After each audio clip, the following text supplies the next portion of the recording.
आज के इस वीडियो में हम कंप्लीट सूट की कटिंग करना सीखेंगे विथ स्लीव्स, जिससे कि अगर आपको सूट में स्लीव अटैच करते समय स्लीव्स की चौड़ाई कम पड़ जाती है तो आप इस तरीके से अपने स्लीव्स की कटिंग करें। और अगर आपको सूट की कटिंग में शोल्डर, आर्म होल या फिर बॉडी मेजरमेंट से लेकर कोई भी डाउट है तो वो भी डाउट इस वीडियो से क्लियर हो जाएगा।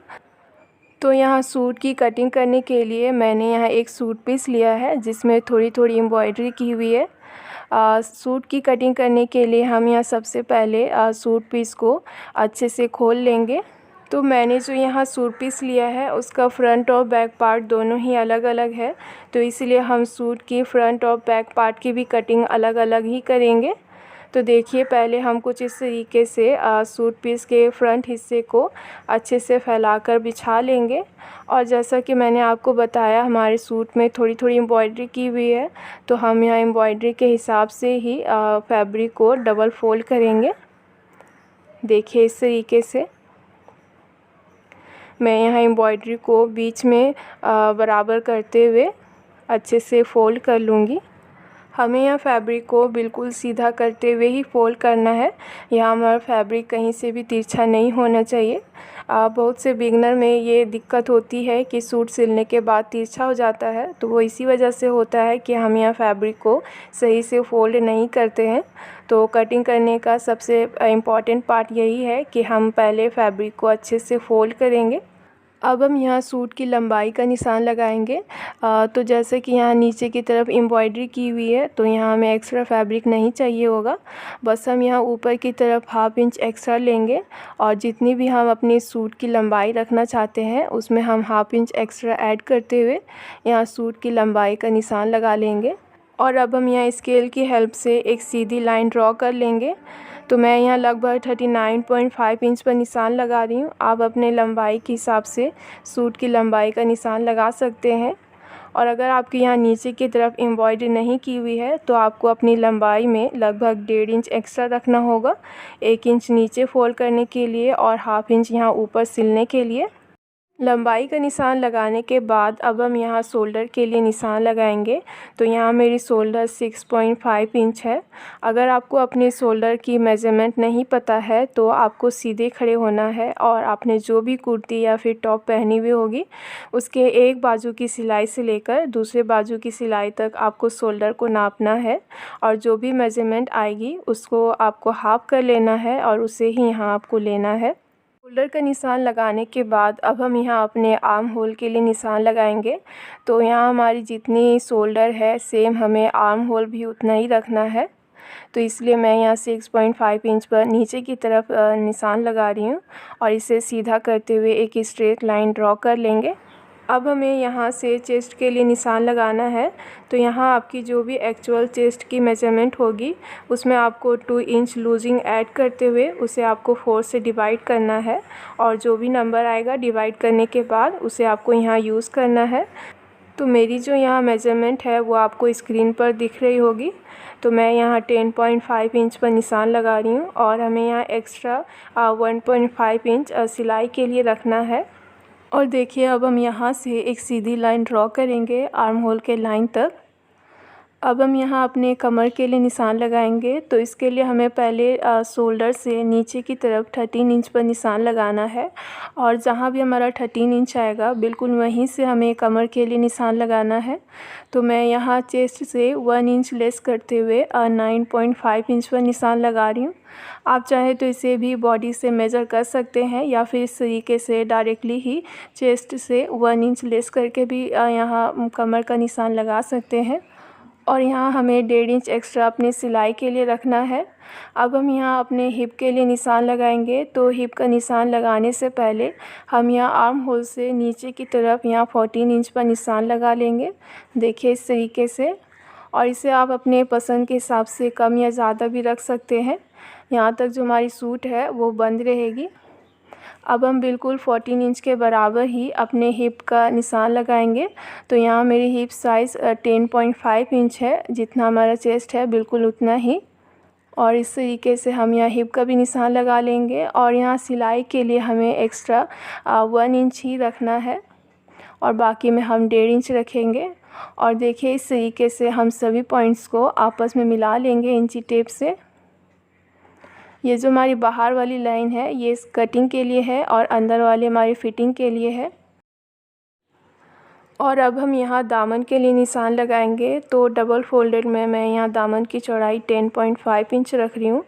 मैं यहाँ सीधा दामन तैयार कर रही हूँ। आप चाहे तो तिरछे दामन भी बना सकते हैं। इसके लिए आपको अपने हिप साइज़ से ज़्यादा दामन की चौड़ाई रखनी होगी। तो मैं यहाँ 10.5 इंच पर दामन के लिए निशान लगा लूँगी और 1 इंच हम एक्स्ट्रा सिलाई के लिए रखेंगे जितना हमने हिप पे रखा था। और देखिए इस तरीके से हम स्केल की हेल्प से या फिर इंची टेप से दोनों पॉइंट्स को आपस में मिला लेंगे। तो यहाँ हमारी सूट की मार्किंग लगभग कंप्लीट हो गई है। अब हमें यहाँ सिर्फ आर्म होल की गोलाई करनी है। तो मैं यहाँ फ्रंट और बैक पार्ट की आर्म होल की गोलाई एक साथ ही करूँगी क्योंकि हम इसी फ्रंट पार्ट को ही रख कर बैक पार्ट की कटिंग करेंगे। तो बैक पार्ट की आर्म होल की गोलाई करने के लिए मैं यहाँ 1 इंच पर निशान लगा रही हूँ और फ्रंट पार्ट के लिए हम यहाँ 1/2 इंच पर गोलाई देंगे। देखिए इस तरीके से। इसके बाद अब आप यहाँ पर किसी भी तरह का नेक ड्रॉ कर सकते हैं जिस तरीके से आपको नेक पसंद हो। मैं यहाँ नेक का निशान अभी नहीं लगा रही हूँ। अब मैं यहाँ सूट की कटिंग कर लूँगी। तो जो हमारी बाहर वाली लाइंस है उसे ही हमें कट करना है। तो कटिंग करने से पहले मैं यहाँ 1/2 इंच शोल्डर को नीचे की तरफ डाउन करूँगी। तो देखिए यहाँ से हमें 1/2 इंच पर निशान लगाना है और इस तरीके से हम जहाँ नेक की चौड़ाई के निशान लगाएंगे वहाँ तक हम शोल्डर को डाउन कर लेंगे। और ये निशान लगाने के बाद अब हम यहाँ सूट की कटिंग कर लेंगे। तो जैसा आपको वीडियो में दिख रहा है बिल्कुल उसी तरीके से आपको अपनी सूट की कटिंग करनी है।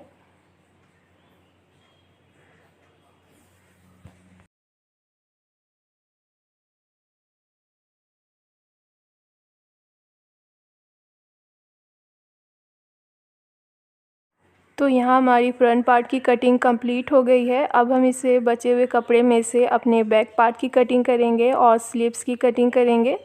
तो बैक पार्ट की कटिंग करने के लिए हम सबसे पहले जो बचा हुआ कपड़ा है उसे हम अच्छे से फैला लेंगे। और ये जो आपको दिख रहा है ये हमारी कपड़े की लंबाई है और ये हमारी कपड़े की चौड़ाई है। तो मैं यहाँ कपड़े को चौड़ाई में से ही फ़ोल्ड करूँगी। तो जैसा कि हमने फ्रंट पार्ट के लिए फैब्रिक को डबल फ़ोल्ड किया था बिल्कुल उसी तरीके से हम अपने बैक पार्ट के लिए भी फैब्रिक को डबल फ़ोल्ड करेंगे।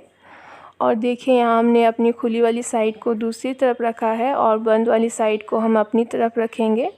इसके बाद अब हम अपने फ्रंट पार्ट को लेंगे और नीचे की तरफ मैं यहाँ 1 इंच पर एक्स्ट्रा फैब्रिक को रख रही हूँ। और देखिए इस तरीके से हम दोनों की बंद वाली साइड को अच्छे से बराबर करते हुए फ्रंट पार्ट को रखेंगे।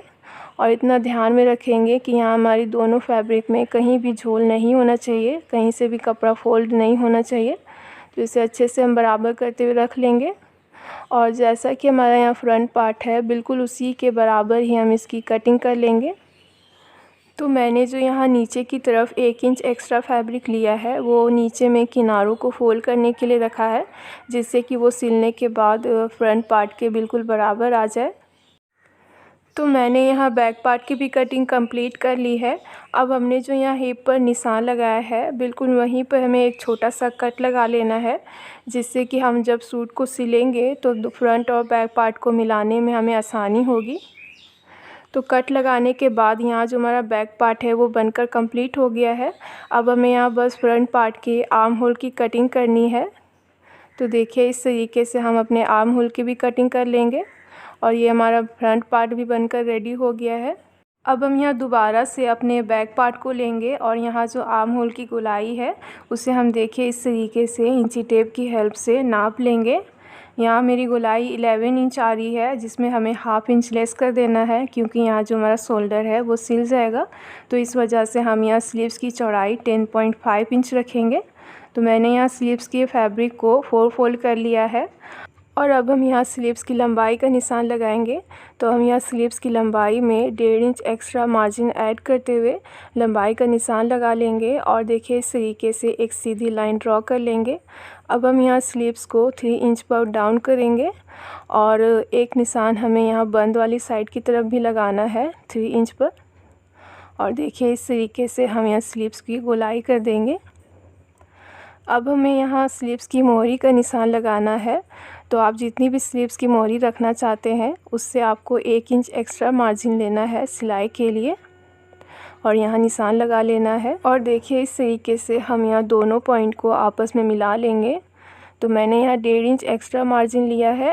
1 इंच हम यहाँ मोहरी में फ़ोल्ड करेंगे और 1/2 इंच हम स्लीव्स को जब सूट में जॉइन करेंगे तो वो कवर हो जाएगा। और देखिए इस तरीके से हम 1/2 इंच पर स्लीव्स को गहराई का निशान लगाएंगे। तो यहाँ जो हमारी स्लीव्स की मार्किंग कंप्लीट हो गई है, अब हम इसकी कटिंग कर लेंगे।